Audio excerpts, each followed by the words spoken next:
Hey, hi everyone. It's a pleasure to see you all or see your names, if not seeing your faces. Thank you for those who are returning. Thank you for those who are here for the first week. If you missed last week, for whatever reason, Jennifer had sent out the recording of yeah, last week's class with Professor Simkovich, and she also sent out two handouts. Last week's handout, which is clearly labeled session one, and this week's handout. Malka will tell us where she's starting momentarily. I'm going to ask you to mute while she's teaching, and we will get to Q&A at the end, and we'll let there's sort of a mixture of um, verbally or in writing. If you have like a specific clarifying question during the teaching, please share that with us. If it can wait, there's just sort of take note of it, hold on to it, jot it down next to you, and we'll get to questions at the end. So I'm really thrilled to welcome back Dr. Malka Simkovich, who is teaching tonight from Skokie and flying to Oklahoma in the morning to teach there. So I don't know if that counts as world traveling, but it certainly counts as interesting traveling in the United States. Welcome to back. We got more people coming in. I'm going to turn it over. You all were sent the handout, so ideally you have those accessible. If anyone doesn't have it, if you put me a quick note in the chat, I can send you the attachment now if you missed it. Great, thanks, Malka. All yours. Thank you very much, Rabbi Green, and thanks to all of you for making the time to join us in this learning community at the end of what I'm sure is a long day. I really appreciate it.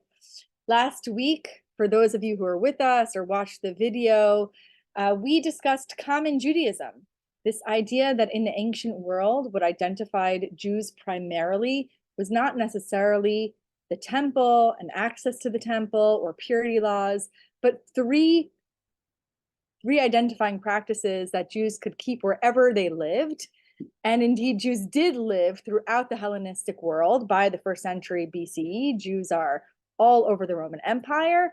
And the identifying markers of common Judaism that we spoke about were Shabbat, the Sabbath, and a distinctive calendar, dietary laws, and circumcision. And on top of that, on top of the cake of common Judaism, is the frosting. I'm not sure if this is the right metaphor, but I'll keep leaning into it. The frosting of the Torah, the scriptures that Jews read on a regular basis. They came together and they interpreted and they read these scriptures. And I spoke a little bit about last week how we can't really say the Torah, the closed Torah. So I prefer to say the scriptures because there was not quite a closed Hebrew Bible at this early stage, but the Torah was pretty much the Torah, the Pentateuch. And the books of the prophets were closed, and the third section of the Hebrew Bible, the writing section, was open. Now, tonight we're going to discuss the earliest texts produced by Egyptians, Greeks, and Romans in the Second Temple period that address the Jewish people. We're going to ask the question of why did Egyptians, Greeks, and Romans respond so strongly to the practices and the beliefs of their Jewish neighbors, and in what ways might these reactions be unique in comparison with how they reacted or how they related to other neighboring ethnic groups. So the real question is, why do the Egyptians, Greeks, and Romans get so hung up on the distinctive practices of the Jewish people? What bothers them about the Jews? So it's not just about the common Judaism that we described last week. It's not only about the separation that takes place when you keep a different calendar and you practice circumcision and you observe dietary laws. It's also about Jewish stories. So the Jews are not only separating themselves from broader cultural Hellenistic life by they're not sharing table fellowship, they're not sharing a common calendar, but also their scriptures are highlighting Jewish difference. And so Jews who are coming together on a regular basis to talk about their common history are making a claim of their chosenness. They're making a claim for the fact that there is only one God, and that one God has, for whatever mysterious reason, chosen the Jewish people above all other people in the world to enter into this special covenantal relationship. And the Jewish claim that God chose the family of Abraham and his descendants produces significant resentment on the part of Egyptians, Greeks, and Romans who do not appreciate such claims. So before we dive into the sources, I want to say a little bit more about the function of the Torah. So we have common practices, again, Shabbat, circumcision, dietary law, but the regular coming together to read the Torah in synagogues is producing for all Jews wherever they live a sense of cohesion, a sense of unity, and it's the Torah and not the practices as much, but really the coming together to read the same scriptures and imagine themselves as part of this broader shared community that has this common history. This is what keeps the Jews together with each other, but also separate from outsiders. So if you look at your source sheet, you'll see that I don't begin with Egyptian, Greek, and Roman sources about the Jews. I want to set the stage a little bit with two Jewish sources, because these sources, first from the book of Nehemiah, from the book of Nehemiah, and then from a very, I would say, relatively unknown document. Everything okay? Okay, if everyone can mute, that'd be great. Thank you. So we're going to start with Nehemiah. All right, thank you everybody for muting. And then we're going to go to a little known source that was written by a Jew living in Egypt in the 2nd century BCE called the Letter of Aristeas. Now, I'm interested in Nehemiah because this passage that we're going to look at in Nehemiah speaks to the increasingly central role that the Torah plays in the early Second Temple period.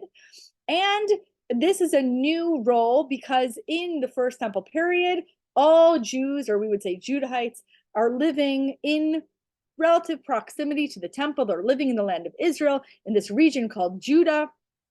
And their central mode of worshiping their God is through the temple. So it's very clear they have a priestly hierarchy. They go 3 times a year to Jerusalem on the pilgrimage festivals. They bring their sacrifices. The priest offers it for them. They're absolved of their sins. Maybe I'm simplifying the system too much, but the central locus of religious worship is in the temple. Now, something very fundamental changes in the Babylonian period when Nebuchadnezzar exiles the Judahites into Babylonia. Now they don't have a temple, they don't have Jerusalem, and we know very little about this dark period, but what we know is that when they come back to the land of Israel after the exile is over, remember the Persian king Cyrus in 538 BCE defeats the Babylonian Empire and says to the Judahites in exile, you can go back to the land of Israel.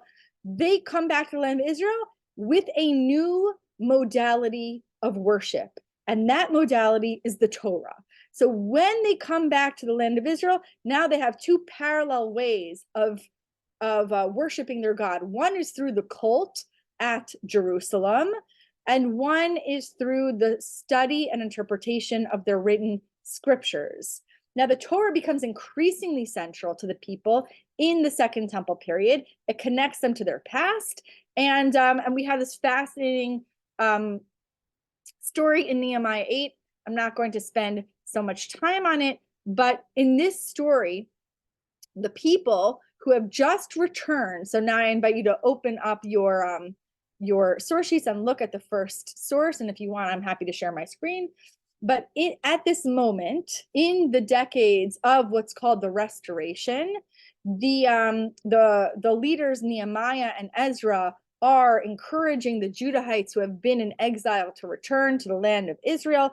It's a huge failure. This project is a massive failure. Only 43,000 Judahites return. The vast majority do not. And this is the beginning of Jewish migration, where we have Jews who stay and stay and stay in the Persian, what's now what's now Persia, used to be Babylonia. We have Jews who stay on the Euphrates and the banks of the Tigris rivers.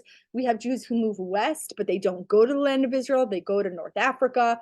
They go to Antioch in modern day Syria. They go to the Greek islands. So we have a lot of migration, a lot of movement once Persia conquers Babylon. And overall, the project to get all Judeans to return to the land of Israel is a massive failure. But God bless them, Nehemiah and Ezra do their very best. And we have this scene in the 8th chapter of Nehemiah where the people who have returned to the land of Israel ask the scribe Ezra to read the Torah to them. This is not the only image of a public Torah reading in the Hebrew Bible. We have in Deuteronomy, Moses predicting that when the king establishes his monarchy in the land of Israel, he has to write his own Torah every year read it to the people. And we have images in the books of Kings of various leaders reading Torah.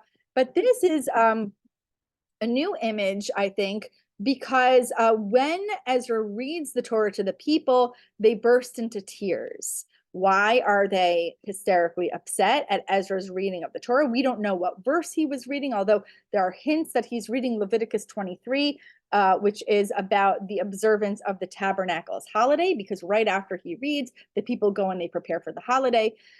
But in any case, the people are very upset, they're very distraught, and this tells us that they likely realize that they have been totally unfamiliar, they have lost their tradition, they have lost their connection with their scriptural texts, and so we now see a renewed commitment, or what scholars call the restoration, a renewed commitment to keeping the words of the Torah, and not only keeping the words of the Torah, but also regularly gathering to read and interpret the Torah as well.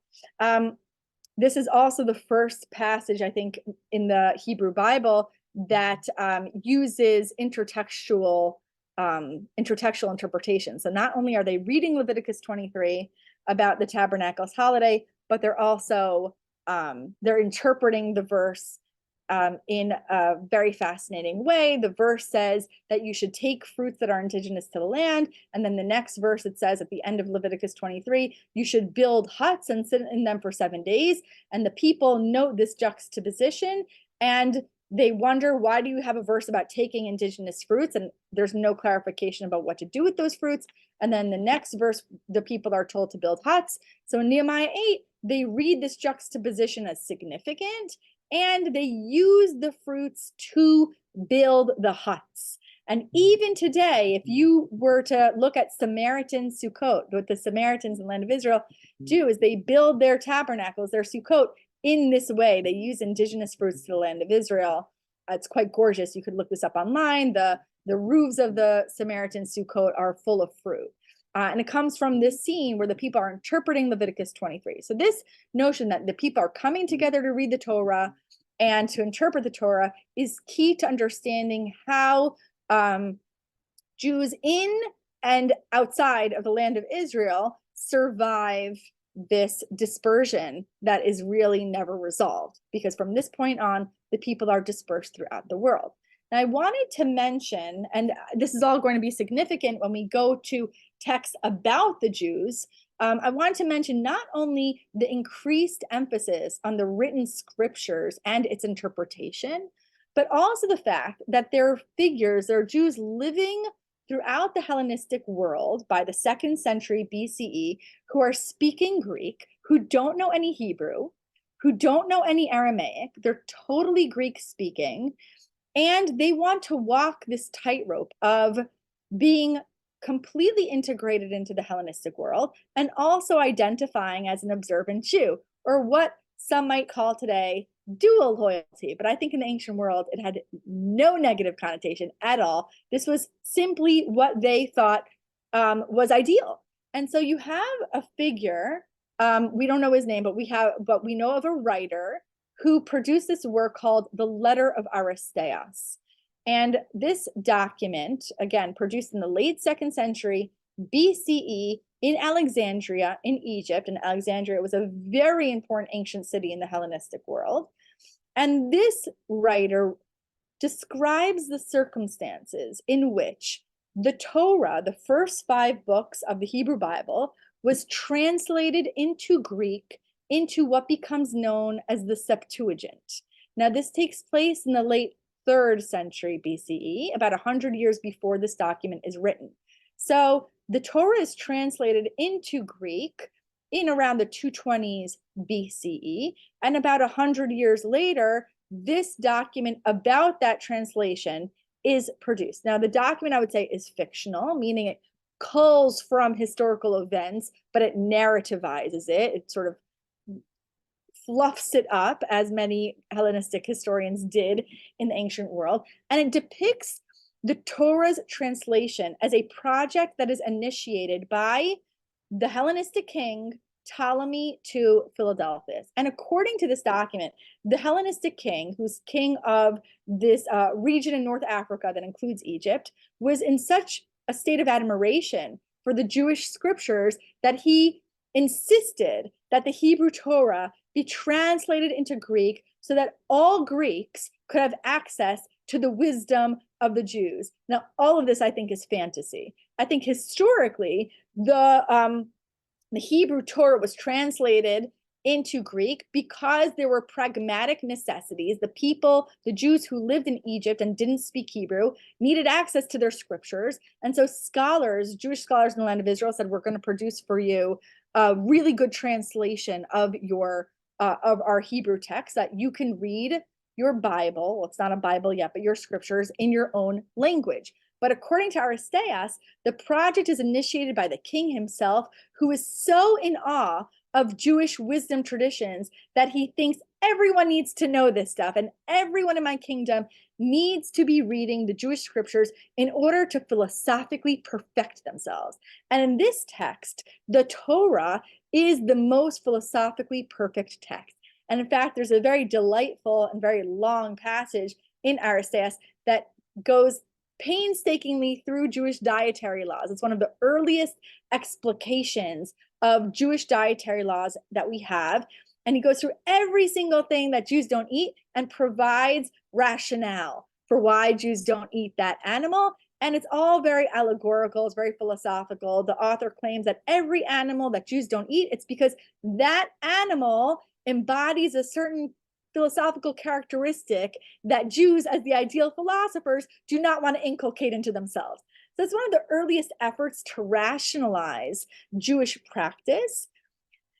And Aristeas, as a polemical project, has no reflection in reality. And that's what I'm going to show tonight, that Jews, as optimistic as they are about this idea that they can fully benefit from what the Hellenistic world has to offer, and that they will in turn be fully embraced by everyone in the Hellenistic world, even though they're not sharing table fellowship and they're circumcising their sons. So that's considered, like I said last week, a barbaric act because it's mutilation. And they're keeping a different calendar, which means they're not participating in public religious life. They're not going to the festivals for the god. Despite all of these differences, Jews who are speaking Greek and living in the Hellenistic world deeply believe that they can, with the right amount of effort, be fully embraced by their Greek neighbors. Now, it is a little resonant, I think, to contemporary times. I'm not a political theorist, but I do see some resonance in modern times. This idea that we can be fully leaning into our Jewish identity and yet be completely embraced by outsiders, it doesn't always match with reality. So the author of the letter of Aristeas is very optimistic, and he imagines the translators of the Torah, these Judeans, these Jews from the land of Israel who come to Alexandria to translate the Torah. He imagines them as these perfect philosophers who are literate in all of the traditions, both the Greek and the Jewish traditions. But the reality on the ground is that the Jews were not embraced by many of their Greek neighbors. In fact, they were often profoundly critiqued by Greeks and later by Romans, who looked down upon the Jews for clinging to their irrational ancestral laws and not fully integrating into Hellenistic life. And so today we are going to look at some of those sources. This is really the heart of this 4-part series. Next week, we'll talk about Judea, diaspora relations. And then in the last week, we'll look at how Jews were responding both to what Judeans were saying about diaspora Jews and also what Greeks and Romans were saying about Jews. So Jews in the diaspora are playing defense on 2 fronts. They're defending themselves to Judean Jews who think that they're not fully authentic Jews, and they're defending themselves to Greeks and Romans who are saying you're not really Greeks and Romans. So they're doubly marginalized, right? The Greeks and Romans are saying you're not really part of our Hellenistic society, and the Judean Jews are saying you're not really fully Jewish because you're not in the land of Israel. And so they're making a claim for doubly belonging, even though the reality on the ground is that they're doubly marginalized. So we're going to look at a couple sources that come out of the Roman world and address the Jewish people. And I thought I would start with Cicero. So we all, many of us, I suppose, know the name Cicero, very famous Roman senator, a great orator, a master of rhetoric in the middle of the 1st century BCE. But you might not know that he is emphatically against the Jewish devotion to the land of Israel that is so prominent in the 1st century BC. So can I just get a nod from you about whether you have access to the source sheets and you see the source on Cicero? Okay, thank you for the nods, because I really like to see your faces. I don't like to share my screen. But if anybody needs me to share, I'm happy to. Now, Cicero, in around 59 BCE, gives a speech to the Roman Senate. And this speech introduces a bill that would prohibit the export of gold from Egypt and from areas of the Roman Empire where there are large concentrations of Jews. And Cicero wants to prohibit the export of gold to Jerusalem. And he's very clear about why he wants to do this. The reason is Jews are sending too much money to Jerusalem, right? Jews who live all over the Mediterranean lands are sending money. Now, they might not be moving to Jerusalem. And in fact, we have no evidence of a mass emigration back to the homeland, even though the Jews had mobility and they could have done so. But instead, they write checks. That might also sound familiar to some of us who've spent $18 to plant a tree in the north of Israel or whatever. So that is what Jews did. I like to call Alexandria the New York City of the ancient world. It was a very cosmopolitan city, but about 20% of the city was Jewish. And so Cicero is having none of it. He says, I actually, when I was writing my second book, I calculated how much money this is. Well, I didn't. My husband did because he's in finance. Cicero is complaining that there's so much money being sent to Jerusalem. I had Aaron, my husband, figure out, is this millions? Is this tens of millions? Is this billions? And this is like in the hundreds of millions. I mean, I'm saying equivalent today to hundreds of millions of dollars. So I don't remember how I did this. I was like analyzing how much would each person send and then how big is the population. You're talking a massive amount of money.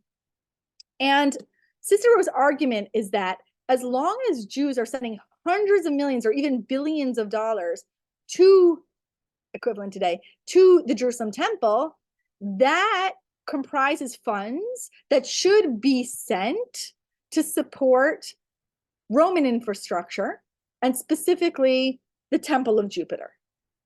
And that, by the way, is why when the temple falls 130 years later in 70 CE, the first thing that the Roman Empire does, I mean, Cicero is long dead, but the first thing that the Roman Empire does is they enact the Fiscus Judaicus, a tax on every Jew in the Roman Empire. That's not just a punishment, a collective punishment for every single Jew, but it's a polemic against the Jerusalem temple, because the Romans take the Fiscus Judaicus tax and they pour it into the Temple of Jupiter.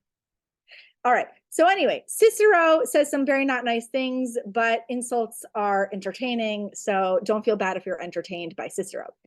Now, first he says, he's giving the speech and he says, there follows the odium that is attached to Jewish gold. And, there's always this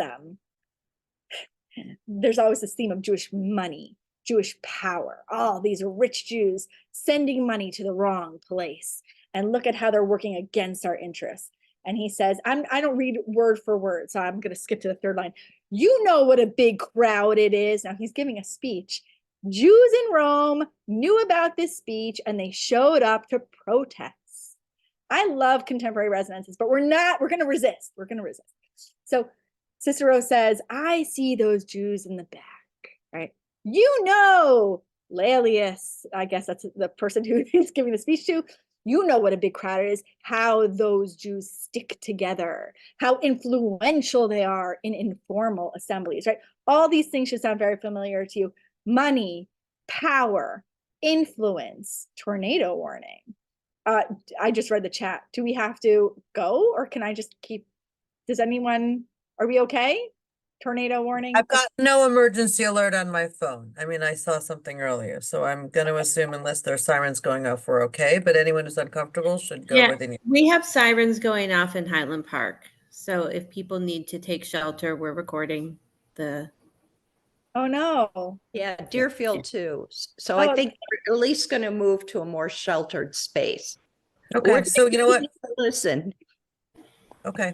Do you want to take a minute? Maybe Malka, let's take 2 minutes to let people move if they can move with their laptops or phones, if that works. Yeah, of course. Great. Thank you. Okay, I think we can start. If anyone is not in a spot, let us know. Please be safe. We are recording as well. All right, so should I resume? Go for it. Yeah, please do. All right. So Cicero is protesting the protesters. And he's noting at the outset of his speech, look at all those Jews gathered together to wield their influence against me. And you see how influential they are, right? So all these images of the powerful Jews lurking in the back and waiting, waiting in the shadows. But then Cicero says, I see all of them and I'm not intimidated. Look at the fourth line. So I will speak in a low voice so that only the jurors may hear, right? So Cicero is saying, I'm not going to give them the satisfaction of hearing what I have to say. I'm going to speak very low. And so that's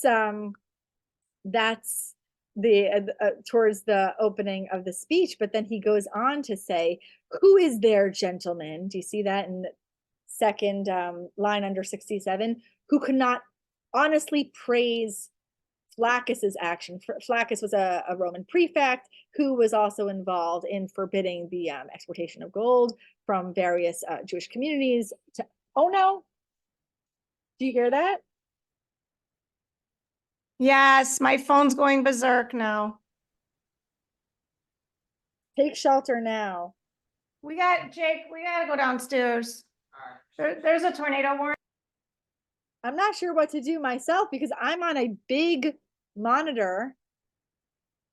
Kind of want to just ignore this, to be honest. Let me open up my window. Hold on one second. It's you. Oh, it's coming in.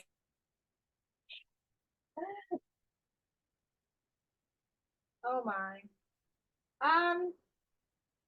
Yeah, Ellen says I think we should stop. I'm willing to keep going, but I don't want anyone else to feel at risk. So I'm going to leave this to Rabbi Green to decide. I'm happy to resume next week.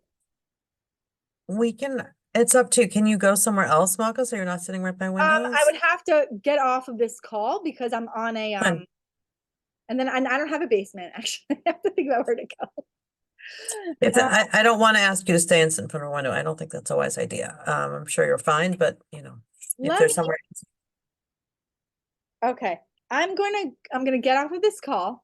Okay. I'm going to have my children, because I have 3 kids at home, go somewhere safe, and then maybe I'll get back on in 3 minutes. Okay. You're fine. I'm going to keep the Zoom on for anyone to stay on it, and anyone's not comfortable because I'm in the inside of a building, so I'm not going anywhere. Okay. I'm like so great. Anyone wants to get off, get off. Anyone who's in a safe space and wants to stay on, go for it. Okay. And Malka, if there's any problem, you've got my phone number. Just text me. Okay. Great. Alrighty, I'll keep the Zoom on. Thanks. Okay.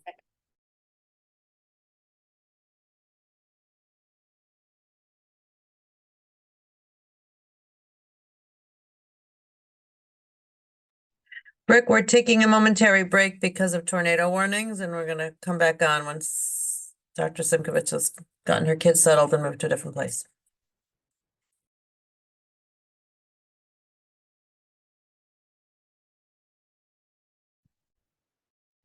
Yeah, I heard all that. I wasn't sure if you were on, just want to make sure.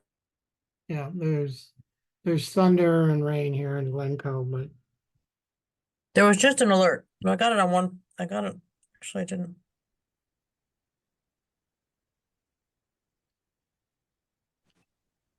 There was an alert in Glencoe, on my phone. It's Debbie. Interesting. I didn't get it. Interesting. Yeah.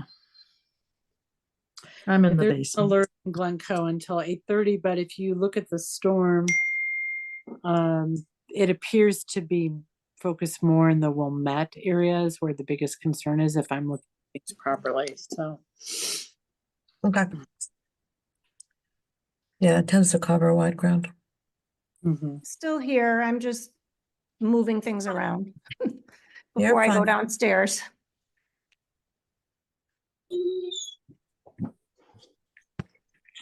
Okay.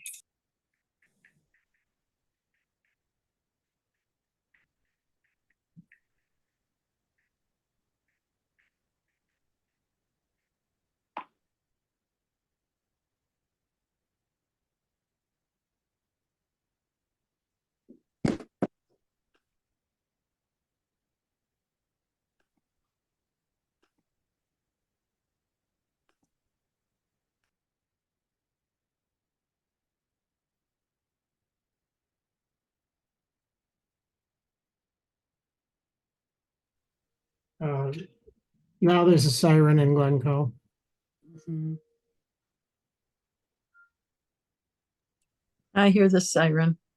Yes, sirens in Glencoe. Okay.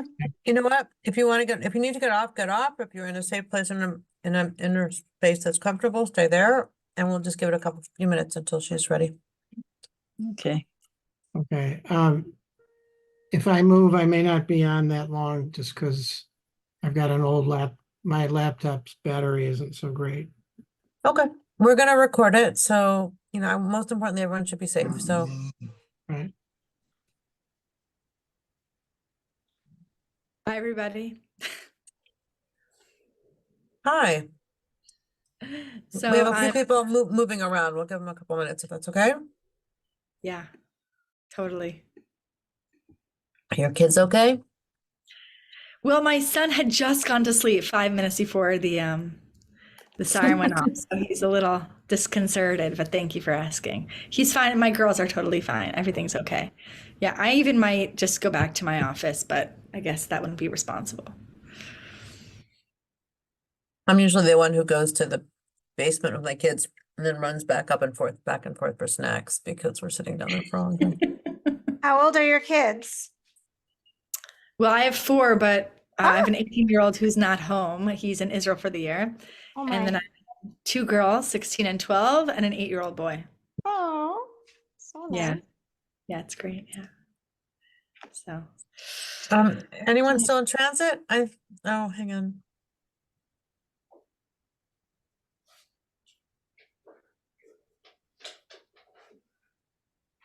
Okay, Malka, I think you're good. alrighty. Okay.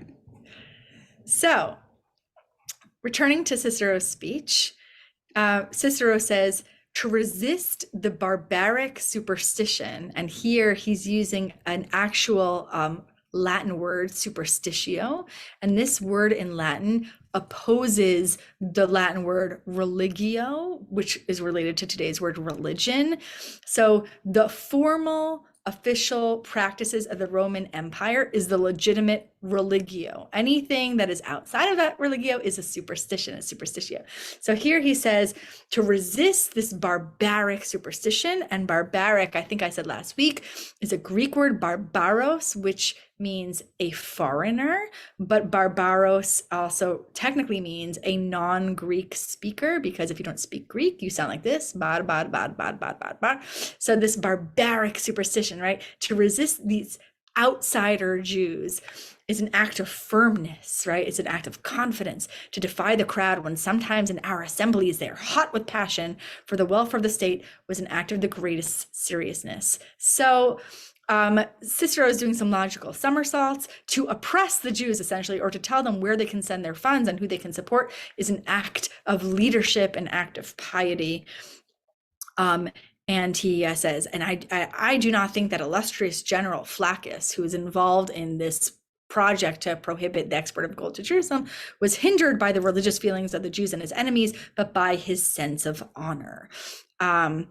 Even while, now go to the bottom, fourth line from the bottom, even while Jerusalem was standing and the Jews were at peace with us, the practice of their sacred rites was at variance with the glory of our empire. So what is he talking about? He's writing in, I think this is 59 BCE. So what does it mean, even while Jerusalem was standing, right? Doesn't Jerusalem not fall until 70 CE? So he's actually talking about the sack of Jerusalem in 63 BCE. This is a little known catastrophe, but the Hasmonean Empire was, and I gave some of this history last week, was a 100-year project from 164 BCE to 63 BCE. What happens in 63 BCE? The Roman general Pompey invades Jerusalem, sacks the city, kills 10,000s of people. And this is the beginning of the incorporation of Judea into the Roman Empire. Judea from 63 BCE and on is a client kingdom of Rome, so they have to pay very heavy taxes. And in 6 CE, Judea is fully incorporated into the Roman Empire. And so what Cicero is referring to here is the sack of Jerusalem in 63 BC. He says, even before that, when Jerusalem was standing and the Jews were technically at peace with us, the practice of their rites was at variance with the glory of our empire, the dignity of our name, the customs of our ancestors. And so in other words, even when things seem quiet, when things seem peaceful, when the Jews are not explicitly opposing us, even then they're a threat. So do not trust the Jew. The Jew has ulterior interests and ulterior motives. And so even if they talk like us and they look like us and they seem to be fully integrated, they are not. And this is a theme, to not trust the Jew is a theme that carries on through many other anti-Jewish texts. So I'll take you through a couple others. Is everybody safe? Everyone's good right now? Okay. Yes. Thank you. Okay, so I'm going to bring you to one of the most famous Jews in the Roman world, and that is Philo of Alexandria. Philo of Alexandria lives from around 20 BCE to 50 CE. He is a Greek-speaking Jew. His writings were preserved by the Catholic Church and are often incorrectly, well, I wouldn't say this in terms of recent scholarship, but let's say 100 years ago, Philo was considered to be a totally Hellenized Jew. And in medieval manuscripts of Philo, you might find references to Philo Christianus. And Philo is kind of depicted as this, not a church father, but someone whose allegorical readings of the scriptures were precursors to later allegorical readings of the scriptures that you might find in the writings of Origen or other Alexandrian church fathers who read the scriptures allegorically. So Philo is a very important philosopher, but up until, let's say, 3 or 4 generations ago, his profound commitment to the observance of Jewish law, I would say, was underappreciated. Philo does not merely try to meld Jewish identity with Hellenistic identity. Philo argues that Jewish scriptures and practices are superior to Hellenistic philosophy, and kind of like the way that the letter of Aristeas imagines Ptolemy Philadelphus, the king, praising the Jewish wisdom text as equal or superior to Hellenistic Jewish life. Philo does believe that Judaism is a philosophy, it's a philosophical way of being, and it incorporates all the best ideas of Hellenism, but precedes it in antiquity. So rather than saying I'm trying to mush these two things together, Philo is very clear that Judaism is superior. But Philo writes in gorgeous Greek, and he's very comfortable with talking like a Platonic philosopher, maybe not Platonic philosopher, but definitely he's familiar with those older sources, Socrates, etc. So let's, so actually before I go to Philo, I have to give a little more history. Philo writes many, many different kinds of treatises. He writes philosophical treatises. He writes explanation of the Jewish laws. He writes interpretations of biblical texts. And he writes 2 treatises that have to do just with the history of the Jews of Egypt. And both of these histories focus on a terrible crisis that took place in 38 CE. In 38 CE, remember, the Judea is fully incorporated into the Roman Empire in 6 CE. So by 38 CE, Judea is part of the Roman Empire. And obviously, Jews who are living in Egypt are also part of that empire. So they're all part of this behemoth of Rome. And you still have kind of puppet leaders in Judea. So you might have heard of Herod and Herod's descendants. These people, Herod and his descendants, did not really have any independent power outside of Rome. But Rome kind of allowed them to run the show on a local level. But of course, Herod, by the way, was obsessed with Cleopatra. Herod was like all about getting in the good graces of the Roman rulers. But Herod marries a Hasmonean princess, Miriam, and then he kills her whole family. And so by 38 CE, I guess what you call the royal family of Judea, they're really they're sort of mixed. They're Hasmonean and they're Herodian, and they're totally under Roman control. Why is this important? Because one of the descendants of Herod, Agrippa, travels from Rome to Jerusalem in 38 CE, and he passes through Alexandria on his way. Now, Agrippa knows that the Romans don't like him or his family.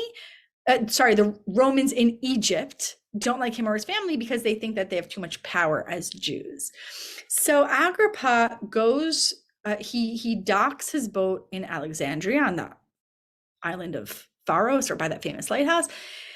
And he only gets off the boat at night because he doesn't want to attract attention. But word that he's in the city, passing through to go through to Jerusalem, word that he's off his boat in the city, passes through, through the populace, and actually generates a massive riot. And this is a violent riot that takes place in 38 CE against the Jews. Now think about this, because I think it's very hauntingly resonant to today. You have a Judean Jewish puppet king, Agrippa, who finds himself traveling through Alexandria.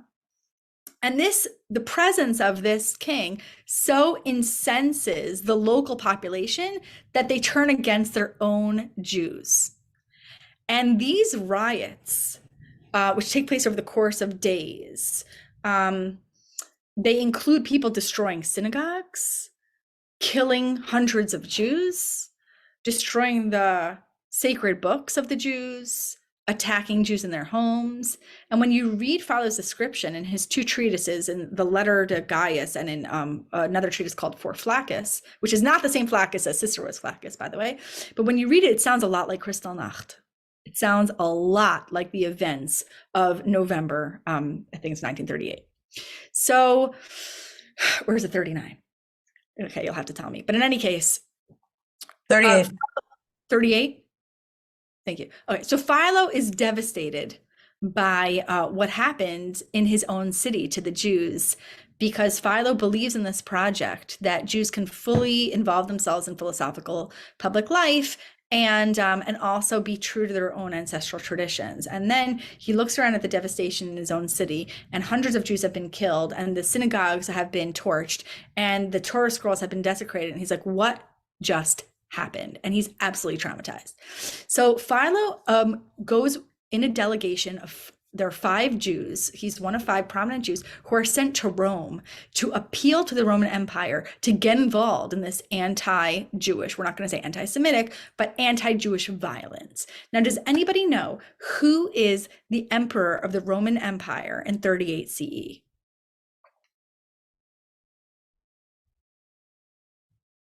Okay, it's Caligula. It's Caligula. Now, if we know anything about Caligula, you know that he's very maniacal, often very unreasonable and disinterested ruler. And so Philo knows that he has an uphill battle to convince Caligula to lay down the law and tell his officers and tell his lower level officials in Alexandria that they have to put a stop to the anti-Jewish violence.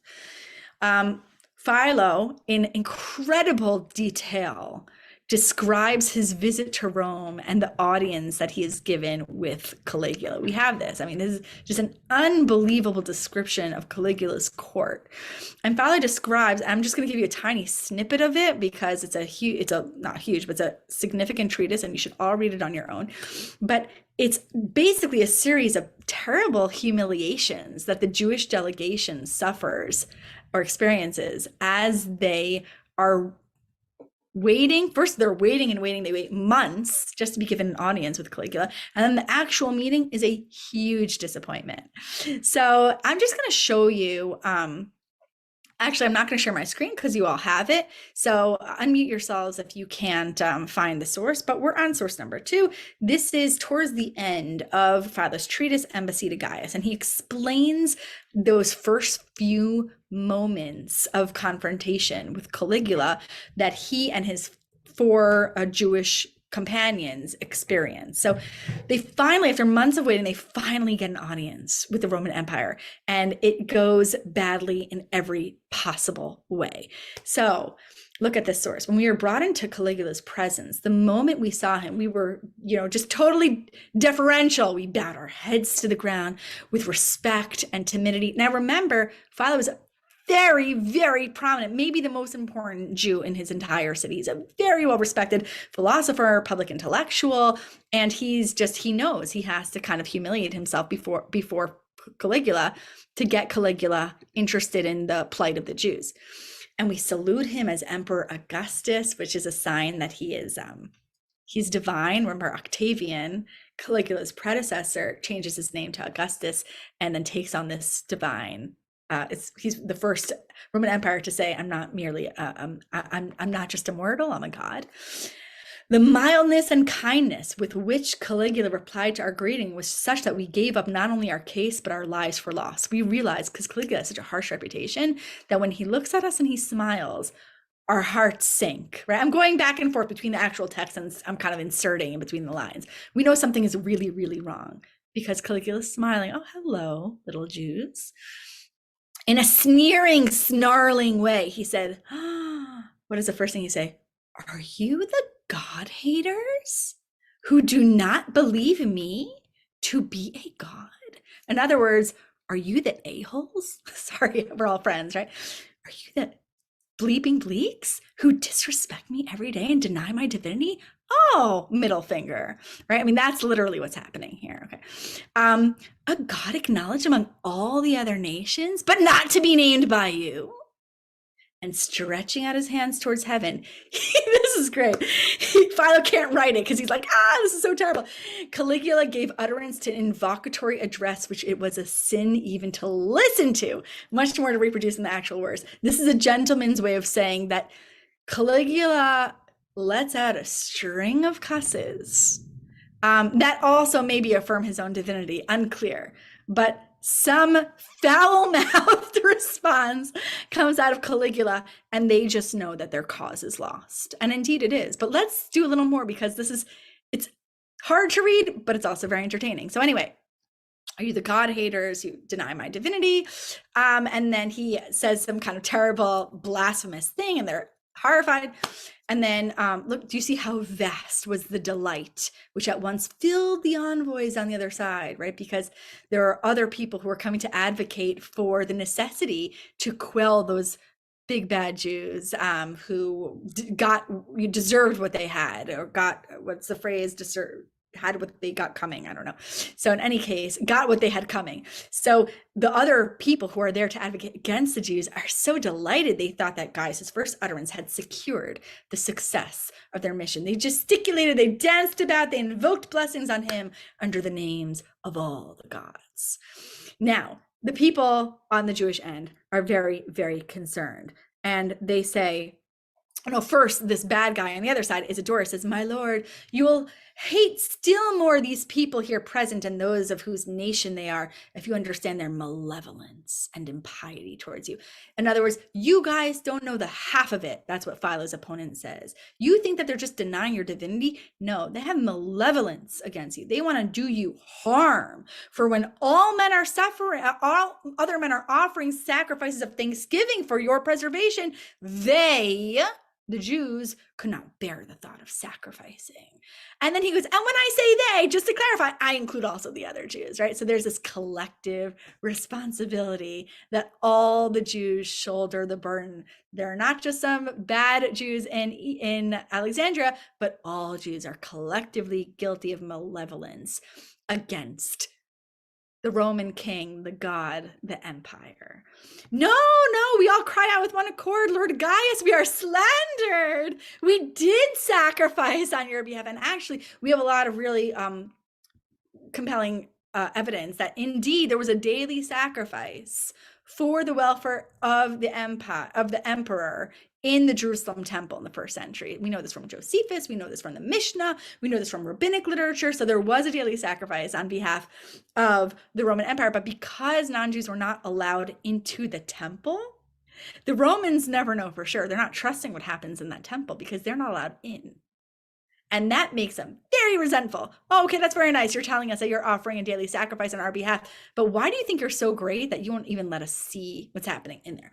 Anyway, so like, no, we sacrifice all the time and we pray for your well-being. All right, he replied, that is true. Maybe you've sacrificed. Even if it was to me, what good is it then? For you have not sacrificed to me. In other words, you're sacrificing to your God for my welfare, but are you going to sacrifice to me as a God? You jerks. Anyway, they're really stressed out by this. When we heard these words following in his first remark, we were seized with a profound terror, which spread till it became visible in the countenance. So they can't hide their fear because they know things are going to get worse. And in fact, it does get worse, but I want to get to some other sources. So I'll wrap up this description, but you really should read it on your own. What Caligula does then is he goes on a walk and he says, I can't listen to you people anymore. If you want to keep talking to me, you're going to have to follow me. And he goes through the palace and the palace gardens and he starts walking, striding through the grounds, giving instructions to all of his employees. Oh, you hedge the roses too short. Oh, you have to lower that curtain. And he's walking. And then all the Jews, the 5 Jews in the delegation are hustling behind him and saying, oh, Caligula, we really are so loyal to you. And the whole thing is so humiliating, right? While he's saying this, he's going on with the survey of the houses, the different chambers, men's or women, the ground floors, the upper floors, all of them, right? He's just going through his palace and they're following him. They're not even in the royal court. They're totally embarrassed. Driven along, do you see that we followed him up and down, mocked and reviled by our adversaries, because everyone in the court who's witnessing this is laughing at the Jews. They laugh at us as they laugh at the mimes at the theaters, right? We were just jesters to them. For indeed, the business was sort of a mime, or maybe today we would say Kafka-esque, right? The judge had taken on the role of the accuser. The accuser is the role of a bad judge who had eyes only for his enmity and not for the actual truth. On and on and on. And then after giving some of his orders, next paragraph about the buildings, he put to us this grave and momentous question. Why do you refuse to eat pork? Right? He's totally not taking this seriously. Hundreds of Jews have been slaughtered in Alexandria. The Jews are saying, we need you to put a stop to this. And it's like, but tell me about why you won't eat pork. That's actually a huge question that Romans asked all the time because pork is the most popular meat in the Roman Empire, way more than, I don't even know if they ate chicken at all, but way more than sheep. Pork was the animal that was eaten. We know this from material evidence, from archaeological digs, that this pork is what they ate. And when he asked this, there's an outburst of laughter from the opponents because they're delighted at this mockery. The laughter was so great that some of the servants following him were annoyed because it almost showed disrespect to the empire because people were just thought they were so jolly by this insult that Caligula lobbed at the Jews. And so they say, we answered, next paragraph. And I love how like the Jews kind of like today, they're very committed, but they don't always know exactly why Right. So I mean, of course, there's a huge variety of Jewish practices today, as there was in the first century. But in the first century, like different people have different customs, and the use of some things is forbidden to us, as others are to our opponents. And everyone's like, BS.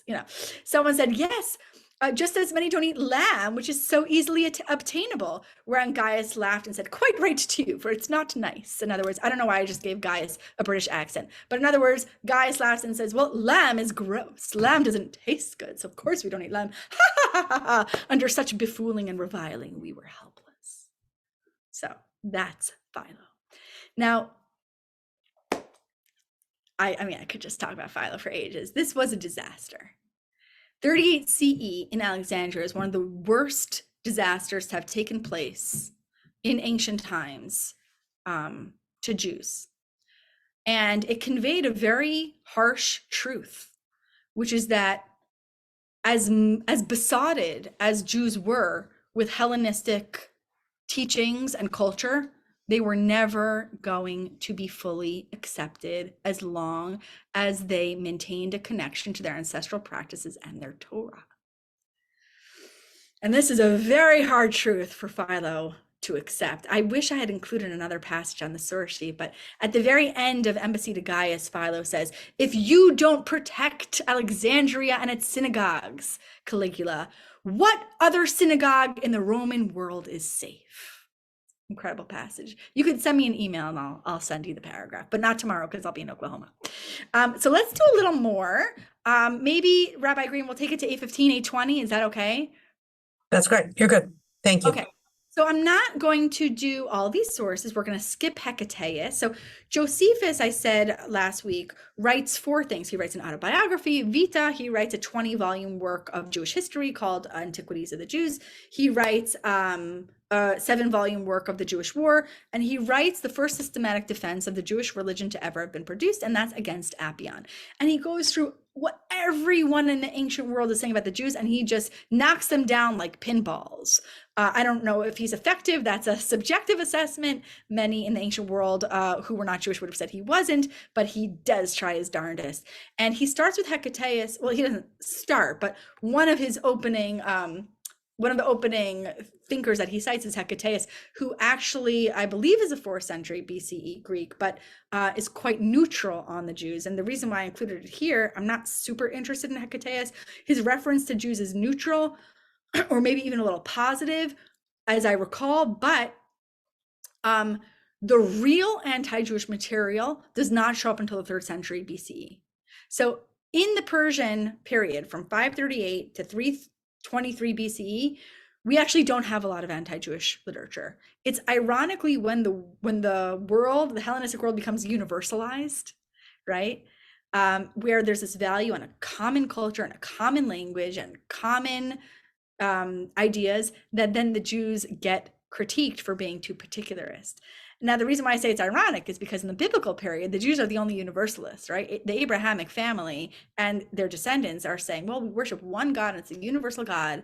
And all you other ancient Near Eastern communities who worship the local God or the local gods, that's particularist, and we worship this universal God. And people thought that the Abrahamic tribe was crazy for being universalist. But then it switches in the Hellenistic era, where as the world becomes more universally attuned, the Jews are now no longer the universalists, they're the particularists. All right, so what do I want to focus on in our remaining time? I want to focus on Appian. You could look at Manetho. Manetho is interesting because he's an Egyptian priest who critiques how the Jews recall the story of their exodus. You think that they were taken out by their one true God of Egypt, and that's some kind of symbol of their chosenness and their superiority? No, they were kicked out of Egypt. They were leprous, they were diseased, they were dirty, they were mendicant. But I'm not going to talk about that. I want to talk about Appian. And there's a reason why Josephus's work is called Against Appian. Appian was notoriously, in the 1st century BC, notoriously the most well-known Jew hater in the ancient world. And Appian, like many Greeks and Romans, were really resentful of the origin stories of the Jews. There's a lot of emphasis at this time on antiquity. The Greeks took pride in their antiquity. And the fact that the Jews claimed to have older origins than the Greeks was considered to be offensive. If you look at Genesis 9 and 10 and 11, we have these genealogies after the flood of Noah. And in these genealogies, you see Greece is mentioned and other nations are mentioned. And it's a cosmology of how the world became the world that the people in the ancient Near East knew. So this idea that the Jews are claiming antiquity, that they're claiming that there's one God and that God only is interested in the Jews, all these things were considered terribly offensive. And so figures like Manetho, Appian, and others focus on the Exodus story and say, oh, yeah, you think that they were taken out with this miraculous series of events. No, the origins of the Jews is very humiliating and speaks to their lowliness. But Appian has a fascinating story that I want to share with you because I think it's the first blood libel. Now, typically blood libels are thought to have been a medieval phenomenon, and technically that's true. Our oldest blood libel, if you think about a blood libel as being the formal accusation that Jews ritually imitate the crucifixion of Christ by murdering a young Christian boy and using his blood for matzah, that does have origins in the 11th and 12th centuries in England with William of Norwich. But I think that the idea that Jews are murdering for ritual purposes is a very ancient idea. And I think that we find one of the earliest, maybe the earliest articulation of it in Josephus. So Josephus tells the following story. He is about to take Appian down. And here's the story. Here's what Appian is saying about the Jews. Now, remember what I said. The Greeks and the Romans are very resentful of many things that the Jews are doing which separate themselves from the broader world. But one of the things that really bothered the Greeks and the Romans is that the Jews don't allow non-Jews into their temple. And that's a sign of their insularity. It's a sign of their sense of superiority that's so misplaced. Fine. Appian was telling a story in the 1st century BC that went like this. There was one time in Jewish history, or in the people's history, where Greeks got a glimpse of what was going on in the temple. And that was the moment that Antiochus IV Epiphanes, oh my God, my window is like literally shaking, but I don't care. This is fun. I mean, what am I going to do? If I leave the Zoom, I'm still in a house with a shaking window. So we might as well talk about Josephus and Appian. So there's one time where Greeks had a glimpse into the goings on of the Jerusalem temple. And that was when Antiochus IV Epiphanes wrested control of the Jerusalem temple in the Hasmonean War between 167 to 164 BC. Remember that before that, Judea is under Greek control. And when Judea comes under control of the Syrian Greeks, Antiochus III and then his son Antiochus IV Epiphanes in 175 BCE enact this prohibitive legislation against Jews in the land of Israel that prohibits them from observing their ancestral laws. So you have this Hasmonean rebellion and a war, and it takes, the war is around 3 years. It goes from 167 BC to 164 BC. And at that time, for those 3 years, Jerusalem is under Greek control. And so what do the Greeks see when they gain entry into this temple? Well, Appian says, let me tell you, this is what Antiochus IV Epiphanes saw when he came into the temple. All right. Antiochus, and I was going to say Antiochus or Antiochus, go down to, do you see he also asserts that Antiochus found in the temple a couch? Okay. He goes into the temple and he sees this ottoman, this couch, all right, kind of weird, on which a man is reclining. And before this man who's reclining, there's a table. Oh my gosh, a lot of lightning.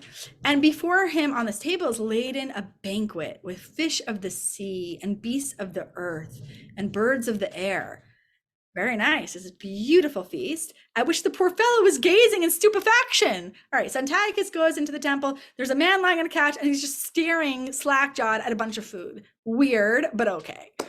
Now, the king's entry is instantly hailed by this guy with adoration. This guy on the couch is like, oh my God, thank goodness you're here. Oh, and he feels so much relief. He falls at Antiochus's knees. He stretches out his right hand and implores him, set me free.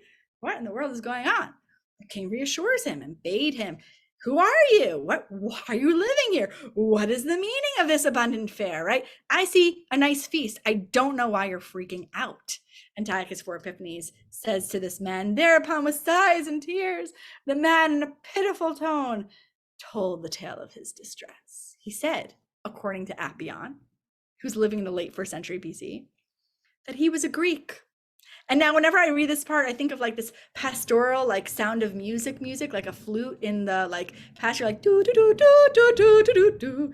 Okay, this Greek is walking through the province for a livelihood. And suddenly he's kidnapped by men of a foreign race. He's kidnapped by Jews. He's conveyed to the Jerusalem temple, kidnapped, shut up and seen by nobody, where he's fattened on feast of the most lavish description. The Jews steal this poor man who's just going through the wilderness trying to make a livelihood, and they stick him in the temple and they stuff him with food. At first, these unlooked for attentions deceive him and cause him pleasure. This is pretty nice. Here I am in the temple, and you're giving me all this food, donuts and bagels and lasagna. I mean, what could go wrong? But suspicion, do you notice I like carbs? It's probably much fancier than that. Suspicion followed, and then consternation. Finally, on consulting the attendants who are waiting upon him, he hears of the unutterable law of the Jews, for the sake of which he is being fed. Right, and the reason why it's so important that it's unutterable is because the foundation of all these accusations is that the Jews might seem normal, right? They might seem to be your colleague, your friend, your neighbor, but it's all hidden. They're masquerading as one of us, but they're not one of us, and they're threatening us, and so you can never trust them, right? It's unutterable. It's all secret. The practice was repeated annually at a fixed season. In other words, an annual ritual. They would kidnap a Greek foreigner, fatten him for a year, convey him to the woods, slay him, sacrifice his body with their customary ritual, partake of his flesh. Chomp, chomp, chomp, chomp, chomp. They're eating him while immolating the Greek. They swear an oath of hostility to the Greeks. Can you imagine anything worse than this image? If you are a Greek and you want to say the absolute worst thing about your neighbors, what are you going to say? This guy is a flesh-eating God hater, right? Who is murderous, he's homicidal, and he's hostile to each and every one of us and our culture too. The remains of their victim was thrown into a pit. This is what Appian was saying. Now, because Appian was so influential and was such an important intellectual in the 1st century BC, people took this calumny seriously.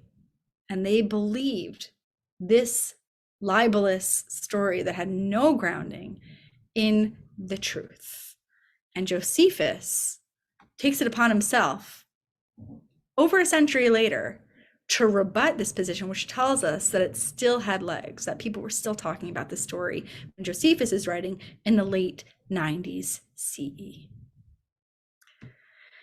I think I'm going to skip Apollonius Molon. I'm going to skip Juvenal has a kind of entertaining passage about the Sabbath where he's mocking some who've had a father who reveres the Sabbath, worshiping nothing but the clouds.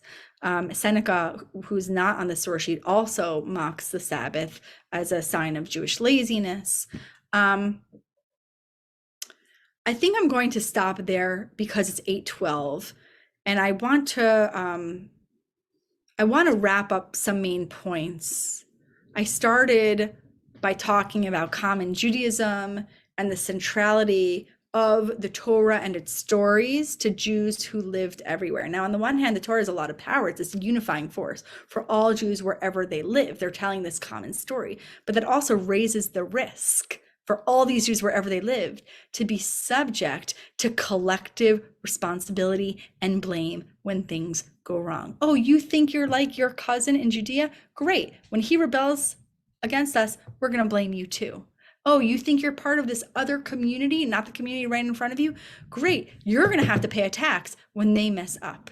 You're claiming collective cohesion. You're claiming this, that you're part of this religio, but it's not the Roman religio, it's something else. Okay, so we're going to treat you like all of you are equally traitorous, barbaric, misanthropic, and insular. All right, let's pause there for conversation. Any questions? Yeah, you can put it in the chat or you can just ask it. Alan, go ahead. Alan. You mentioned, the philosophy of Judaism. And so I'm thinking about the ontological, phenomenological, philosophical aspects of us as Jews. Would you consider, if you were to go from philosophical, could you go to like the ontological and phenomenological? Would that be reasonable, or is that too far of a stretch? Can you say more so I can make sure that I understand your question? Are you talking about what Jews were? You discussed, from what I heard, like a philosophical way that the way that we be, the way that we are as a culture. And I am beginning to see, like, for the first time ever at 61 years old, where this inception of the dietary stuff started. And so I'm thinking that would be ontological. That would be the way of being, I mean, Hmm. so I wonder if you could associate that with, or did I hear it? Could you say a little more? I'm not sure because I don't know if Jews at the time thought with those categories.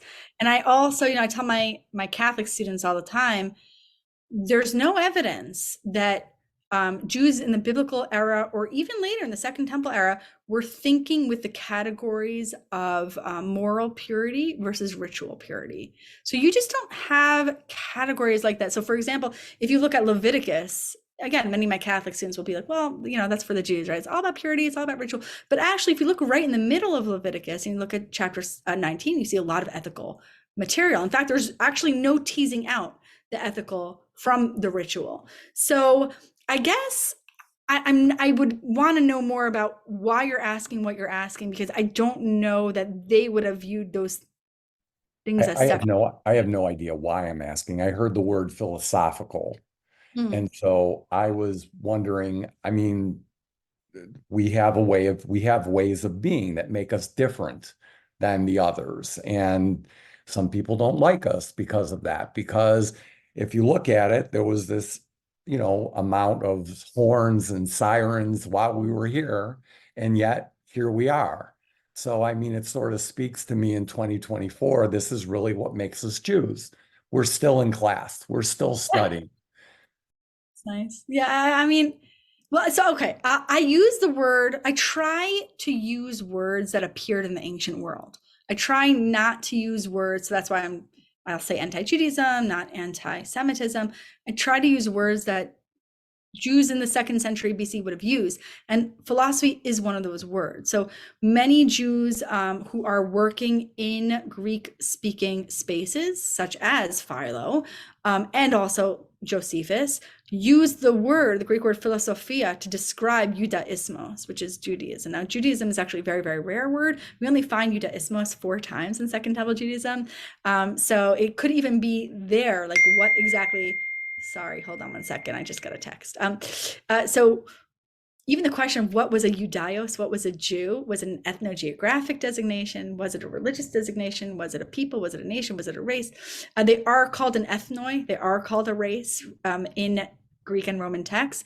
But Jews who are admiring of Greek philosophy explicitly argue that Judaismos, although they don't use that word, is a philosophia. In other words, we are a legitimate group of people who gather together based on a common set of rational ideas. And so just like you would have Stoic and Platonic circles, Epicureans, Pythagoreans, right, you would also have the philosophia of the Jews. And so there's a real polemical effort on the part of Greek-speaking Jews to present Judaism as a philosophy. So that's why I use that word. Thank you. Yeah, I don't know if that's helpful, but it's Fascinating. Thank you. Maybe 1 or 2 other questions if there are any, or we can just it's been an eventful hour and 20 minutes. So I'm happy. Give people, yeah, we'll just skip another minute or 2. I'm not sure if people are what the signal is like. Anyone else have a question? Go ahead, Ashley. It's a slightly tangential question, but what I find really interesting is this encouraging to continue to read the Torah or the scriptures and to study that seems to trickle down all the way until now, which really differentiates from like the Catholics couldn't read the Bible until Vatican II, what was that, the late 50s, early 60s, that church was in Latin. Even now in Islam, you can't read, or it's only the Quran if it's in Arabic. And so there seems to be this power dynamic of like, we're going to tell you what to believe. You can't actually read it. So when did that start to occur? Because obviously, especially with like Catholics, they came very directly out of the Jewish faith. Like, when did that split occur? Why didn't it occur in Judaism? So this is definitely for a longer conversation. It's a fascinating question. Translation is controversial for Jews in the ancient world. So whereas you do have Jews, such as the author of the letter of Aristeas, who says, look at this Septuagint, this Greek translation of the Torah, we should celebrate it. And in fact, at the end of the book, the Jews of Alexandria have a big party, and Philo talks about an annual holiday that Jews in Alexandria had to remember the event of the translation. But then you also do have later rabbinic texts that come from the land of Israel that say that there was a fast day, a day of mourning that was associated with the Torah's translation. And then you also have texts about rabbis hiding translations because they felt that these translations were not, would have been problematically read as the replacement of the original. But you also have rabbinic texts that talk about how in synagogues in the land of Israel and in Sasanian Persia and in Alexandria, there were professional translators in the synagogue, the Meturgaman. So a professional translator standing up next to the person reading Torah and then translating it into Aramaic for everyone to understand or into Greek for everyone to understand. So translation, even if some rabbis didn't like it or didn't feel that it was ideal, it was an absolute pragmatic reality. And the rabbis, if nothing else, are pragmatists because they realize that the Jews are not all going to come back, every single one of them, back to the land of Israel until the far off Messianic age. And so pragmatically, they have to produce a system that accommodates the lack of a temple and the dispersion of the Jews. And so very pragmatically, they accept the reality of translations, and literacy rates among Jews are quite high. The idea that anyone could read a scriptural text and provide their own translation, and not their own translation, but their own interpretation, their own understanding of it, is something that I think is very much at the heart of the rabbinic imagination. So, and of course, there's more to say about that. Yeah. And those translations, Ashley and everyone, are incorporated today in like Mikra Od Gedolot, the great scriptures with commentaries that we study, and it's really considered another piece of commentary, actually, which is really sort of fascinating. And those of you who explore texts on Safari, I can see some of those. Any other questions? One I more will really say- basic, just Yeah, what go really ahead, basic. Ellen. Nothing too basic. So again, 61, what is this with Jew and Jewish? Like, I don't feel anything. I'm a Jew, but what is it that when we describe ourselves, we're Jewish? Oh, that's an etymological question in the English. I don't know what to say. I can only speak about the ancient world. I have nothing interesting to say about contemporary times. But I will say, just relatedly, the ambiguity of the word Jew, Judaism, Jewish in the English language mirrors the ambiguity of the Greek Judaios. In other words, in the ancient world, nobody agreed on this question. What is a Jew? They're not quite an ethnos, right? They're not quite a religion, or they're not quite a people. And so the questions that we have about how to deal with these terms in the English are actually very ancient questions. And I'll just say one last thing. If you're interested in this, I would recommend the scholarship of Shia Cohen at Harvard University, who argues that the transition from Judaios as an ethnogeographic designation that refers to someone from the land of Judah, the transition from that to being a person who's of a religion takes place in the late 2nd century BC. That's when the transition begins. And before that, it's mostly, or it's really primarily, an ethnogeographic designation. Thank you. Yeah, these are fun questions, but they don't have simple answers. Nothing does. Right. I'm going to suggest, Malka, without asking you, but suggest that in an evening that's had a little bit of disturbance for people. I know at least one person ran off to take care of her grandchildren who were scared by a storm, and lots of people are now in basements and other places. That if anyone's got questions during the week, If you send them to me in advance of next week's class, I will be happy to share them with Malka. Yeah, and we can start with questions next week. I'm very flexible, so whatever you want. It is really unsettling to realize just how hateful the speech was even back then, even in light of all the, I don't even know, in comparison to all the speech we hear today, I don't know that it's markedly different. Thank you. I really hope that everyone stays where you are safe, and thanks for your flexibility, Malka. Thanks for your flexibility, and I hope your son stays asleep. And your travel's good in the morning, and we'll see you all next week. Know that Jennifer and me will get the recording up, so if you missed pieces of it or you want to be able to concentrate without alarms going off, I know it's like a hailstorm, at least by the synagogue right now. Jennifer will send the recording out in the text packet for next week. Thanks, Just be everybody. grateful you're not flying tonight. Instead, you're flying tomorrow morning. Canceled if it was tonight, so I am. Yeah. Thank you very Okay. much. Thank you all. Thank you. Thanks, everyone. Keep coming up with your questions. They're great. Thank you. Give me. Thank you. Thank you. Stay safe. Good night.